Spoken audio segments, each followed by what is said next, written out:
Kawan, mungkin di antara kita mengalami hal yang kurang mengenakan karena anak kita atau saudara kita itu malas bersekolah, ya.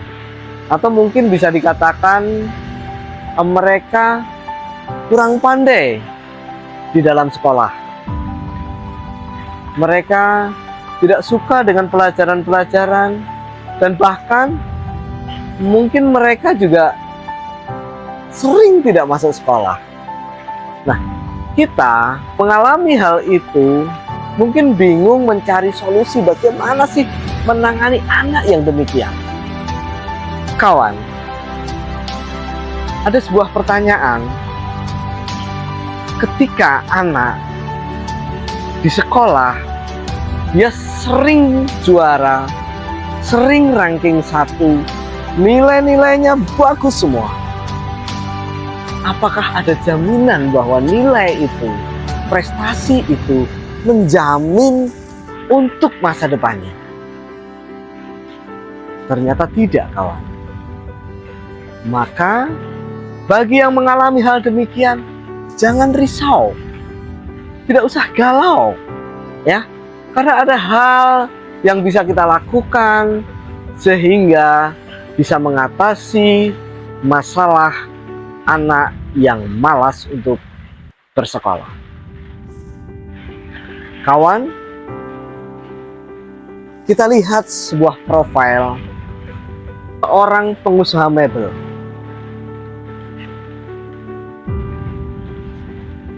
Pertanyaannya adalah, ketika dia menggeluti usaha itu, apakah dia harus pandai dengan rumus-rumus kimia?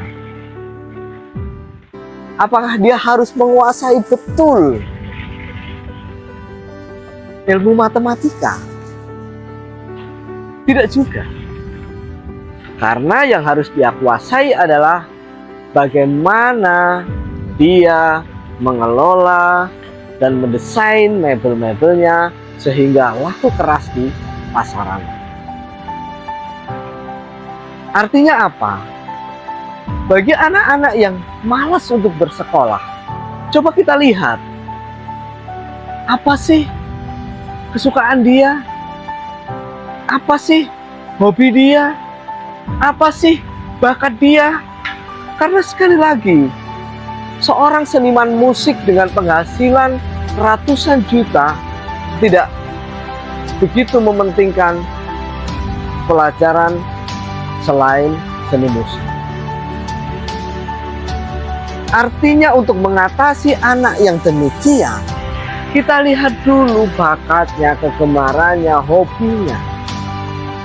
Kita selaku orang tua, kita arahkan dia untuk bisa mendalami apa yang dia inginkan, apa yang dia sukai, apa yang menjadi bakat dia, sehingga dia nanti akan menggeluti itu secara profesional.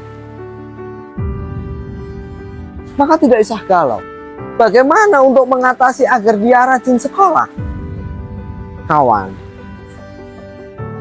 untuk mengatasi bagaimana anak agar bisa lulus sekolah, agar rajin sekolah, itu sudah bukan tugas kita, tetapi tugas guru mereka.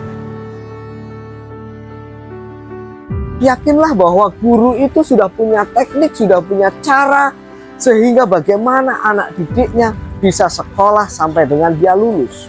Tugas kita adalah mengarahkan agar dia mengambil sebuah bagian dari apa yang menjadi bakat dia.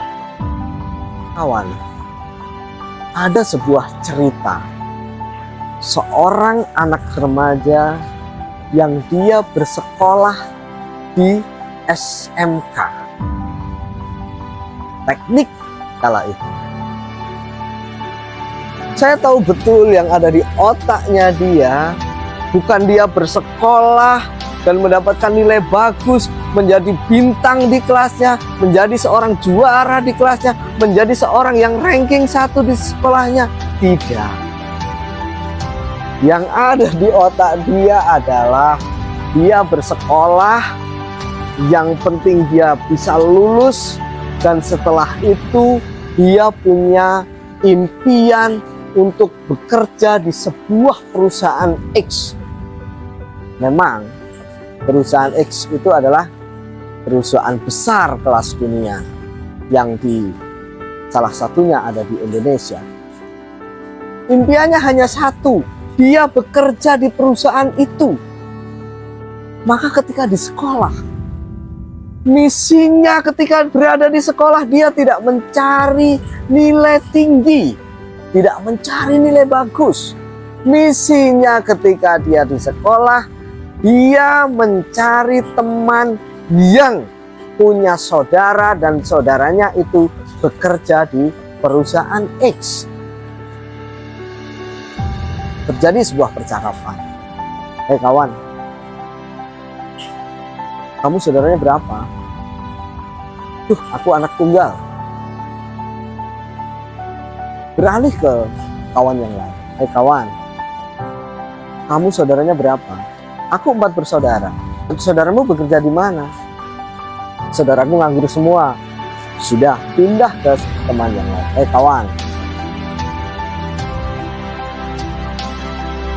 saudaramu berapa? Aku 3 bersaudara. Terus saudaramu bekerja di mana? Kakakku bekerja di perusahaan X, perusahaan yang dia inginkan, perusahaan yang menjadi impian dia bekerja setelah lulus nanti. Akhirnya misinya mulai terang. Boleh nggak aku ketemu dengan kakakmu yang bekerja di perusahaan X itu? Boleh, tapi biasanya dia pulang hanya ketika lebaran saja. Gak apa-apa, nanti lebaran aku akan datang ke rumahmu. Datanglah. Dia menemui orang yang bekerja di perusahaan X tadi.